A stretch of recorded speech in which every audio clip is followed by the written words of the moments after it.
They wanted me to fund a $3 million luxury spa just because they found out I'm rich. Instead, I bought the land right out from under them and dropped the bomb in their emergency meeting. Their faces, worth every penny. When I moved to Maple Ridge 2 years ago, I wasn't looking to stand out. After grinding it out for over a decade in cybersecurity, sleeping under my desk, eating nothing but ramen and energy drinks, I finally sold my startup. The deal left me with more money than I could ever need. But more than anything, I wanted quiet. I bought a 4-bedroom house tucked in the trees. Nothing too flashy.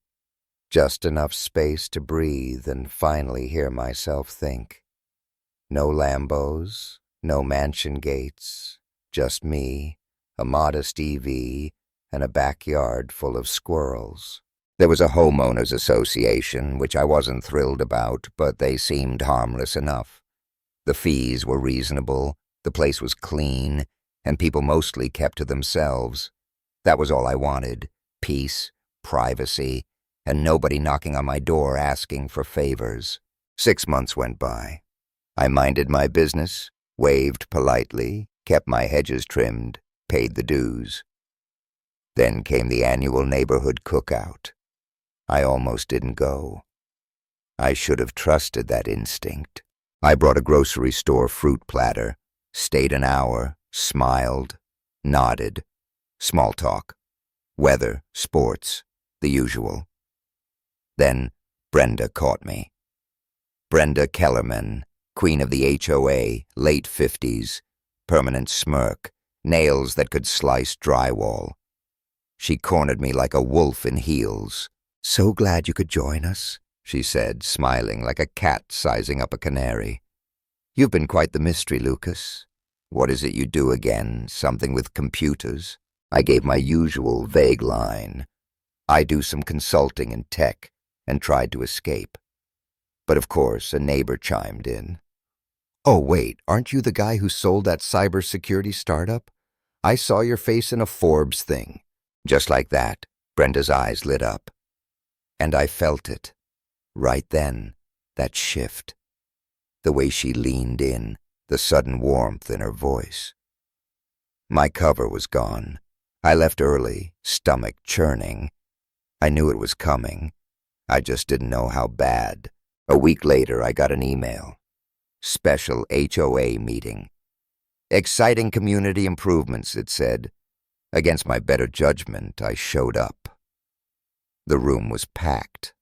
Brenda, of course, ran the show. Halfway through, she flipped on a PowerPoint, stock images of robes, hot tubs, Himalayan salt lamps. She cleared her throat and said, "We are proud to announce a visionary plan for a Zen wellness center, hot tubs, saunas, meditation rooms, even a juice bar." Then came the kicker, the best part. We won't need to burden the community because we have a generous benefactor among us. She looked straight at me. "Mr. Grant has had great success, and we believe he'll want to give back to his new home." The silence was suffocating. I could feel 20 pairs of eyes snap to me like I was a prize pig at auction. My jaw tightened. "I think there's been a misunderstanding," I said. "I'm not interested in funding this project." Brenda's smile froze, but her tone stayed syrupy. "Let's talk after the meeting. I'm sure we can find common ground." "No," I said flatly. "There's nothing to discuss." I left. That should have been the end of it. But Brenda, she doesn't like losing. 3 days later, I got a violation notice. My hedges apparently were 2 inches too tall. They weren't. I measured. I even sent them photos. Response: "Violation stands. Payment due." Fine. 150s. Fine. I trimmed them. Paid it. Then came the next one. Oil stain on the driveway. Then, hose coiled improperly. Trash bins not put away fast enough. Backyard bird feeder, Unauthorized structure. Conference calls during work hours. Excessive noise. It was a war of attrition. Death by 1,000 paper cuts. The fines piled up. The whispers started. People who once smiled now gave me side eyes. I heard them. Selfish rich guy. Doesn't care about the community. And then I got the letter.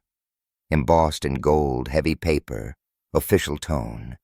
The HOA had voted unanimously to name the spa after me. If I fully funded it. Construction, they said, must begin within 60 days. As if I'd already agreed. That night, I sat in my office, furious. I could sell the house, walk away, let them win. But something inside me snapped. I didn't spend a decade fighting hackers just to get pushed around by a suburban warlord with a printer and a title. I started digging. HOA bylaws, property records, lease agreements. I struck gold. That piece of land they wanted to build the spa on. Not theirs. The original developer still owned it, just leased it to the HOA on a 25-year term. And guess what? That lease expired in 3 months. Better yet, the developer had been bought out by a big real estate firm 5 years ago. No attachment to the land, no emotional stake, just business. I called up an attorney I used during my company days, told him everything. He said, "Legally, there's nothing stopping you from buying it." So I told him, "Let's buy it, quietly." We set up an LLC, sent a clean offer. No mention of me. The land wasn't worth much to them. Zoning issues, low revenue. We closed the deal for $350,000. 3 weeks later, I owned the land. Not the HOA, not Brenda. I waited 2 more days, then sent them a formal notice. The lease would not be renewed. All HOA equipment, benches, signs, any installations must be removed by the expiration date. Brenda went nuclear. They called an emergency HOA meeting. I showed up, sat in the back. Brenda looked like she hadn't slept. "We've received notice that the land lease will not be renewed," she said, voice cracking. "We're working to negotiate with the new owner." "Who bought it?" someone asked. "A limited liability company," she said. "We're still trying to determine who's behind it." I raised my hand. She froze. "Yes, Mr. Grant. I can clear that up," I said. "I own the LLC. I bought the land 3 weeks ago." The room erupted. Gasps, whispers. Brenda? Pale as a ghost, then red as a beet. Why would you do that?" she spat. I shrugged. "You asked me to spend $2.8 million on a spa. I spent a fraction of that for peace and quiet." But what about the wellness center?" someone shouted. "There won't be one," I said. "Not there." Brenda slammed the table. "This is vindictive." "No," I said, locking eyes with her. "Vindictive is finding someone for a bird feeder." She went quiet. I pulled out a folder.